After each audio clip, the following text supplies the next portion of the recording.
Hello friends, welcome to my YouTube channel KD study में आपका स्वागत है। चलिए आज देखते हैं यूजी नीट का कुछ। यूजी नीट 2021 में अब होंगे 200 प्रश्न, समय प्रबंधन बेहद ज़रूरी। यानी यूजी नीट में 2021 में अब होंगे 200 प्रश्न, समय प्रबंधन बेहद ज़रूरी है।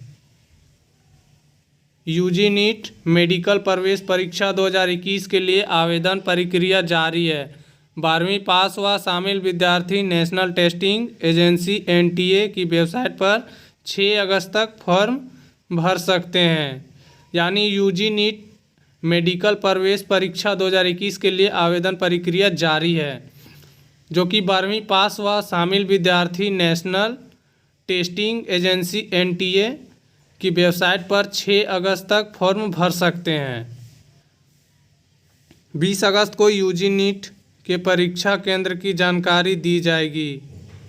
यानी 20 अगस्त को यूजी नीट की परीक्षा केंद्र की जानकारी दे दी जाएगी। एडमिट कार्ड परीक्षा से 3 दिन पहले जारी होगा।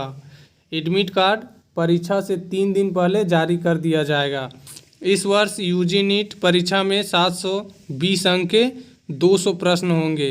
यानी इस वर्ष यूजी नीट परीक्षा में 720 अंकों के 200 प्रश्न होंगे।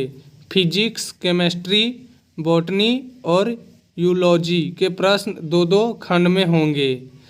कहने का मतलब है कि इस वर्ष यूजी नीट परीक्षा में 720 अंकों का 200 प्रश्न होंगे, जिसमें फिजिक्स, केमिस्ट्री, बॉटनी और जूलॉजी के प्रश्न 2-2 खंडों में होंगे। खंड ए में 35 और खंड बी में 15 प्रश्न शामिल होंगे, जबकि पिछले वर्ष 180 प्रश्न पूछे गए थे। यानी खंड ए में 35 और खंड बी में 15 प्रश्न शामिल होंगे, जबकि पिछले वर्ष 180 प्रश्न ही पूछे गए थे। प्रत्येक सही उत्तर पर 4 अंक मिलेंगे। यानी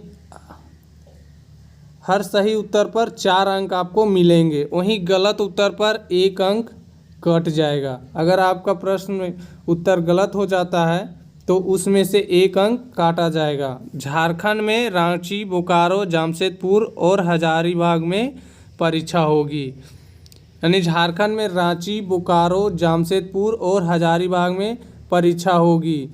पिछले वर्ष 11 भाषाओं में परीक्षा ली गई थी। पिछले जो वर्ष है उसमें 11 भाषाओं में परीक्षा ली गई थी। वहीं इस वर्ष 13 भाषाओं का विकल्प है। झारखंड में अंग्रेजी और हिंदी में प्रश्न पूछे जाएंगे। सफल विद्यार्थियों को MBBS के करीब 84,000, BDS के 28,000 के अलावा अन्य कोर्स के करीब 1.5 लाख सीटों पर एडमिशन का मौका मिलेगा।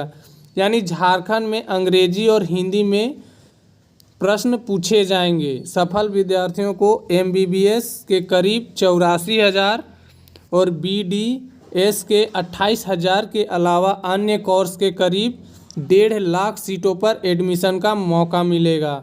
तो चलिए आगे देखते हैं। टाइम मैनेजमेंट के साथ साथ प्रश्नों को हल करने का करें अभ्यास। यानी टाइम मैनेजमेंट करते हुए सभी प्रश्नों का हल करने का कर ले अभ्यास। यूजी नीट परीक्षा के विशेषज्ञ सह बायो के निदेशक पंकज सिंह ने कहा कि इस वर्ष विद्यार्थियों से फिजिक्स, केमिस्ट्री और बायोलॉजी, बॉटनी और जूलॉजी के प्रश्नों को 2 खंडों में हल करना होगा। पहले खंड में 35 और दूसरे खंड में 15 प्रश्न होंगे, जो कि मैंने पहले भी बताया कि पहले खंड में 35 और दूसरे खंड में 15 प्रश्न होंगे। दूसरे खंड के 15 प्रश्नों में सिर्फ 10 को ही हल करना है। यानी दूसरे खंड के जो 15 प्रश्न हैं उसमें से सिर्फ 10 को ही हल करना है। प्रश्नों के विकल्प मिलने से खंड में पूछे जाने वाले सवाल कठिन होने के साथ साथ स्कोरिंग होंगे। यानी प्रश्नों के विकल्प मिलने से खंड में पूछे जाने वाले जो भी सवाल होंगे वो कठिन होने के साथ साथ स्कोरिंग भी होंगे। विद्यार्थियों को 3 घंटे की परीक्षा का आधा समय सिर्फ बायोलॉजी के लिए निकालना होगा। यानी विद्यार्थियों को 3 घंटे की परीक्षा का आधा समय सिर्फ बायोलॉजी के लिए निकालना होगा। नियमित मॉक टेस्ट में शामिल होने पर टाइम मैनेजमेंट का अभ्यास होगा। नियमित मॉक टेस्ट में शामिल अगर आप होते हैं तो टाइम मैनेजमेंट का अभ्यास आपको हो जाएगा। परीक्षा में प्रश्न NCERT बेस्ड होंगे। कोर्स बुक के इंटरनल और एक्सरसाइज क्वेश्चन को निश्चित तौर पर हल करके नोट्स के तौर पर रखें। यानी कोर्स बुक के इंटरनल और एक्सरसाइज को निश्चित तौर पर हल करके नोट्स के तौर पर रखें। तो धन्यवाद, इस वीडियो में इतना ही।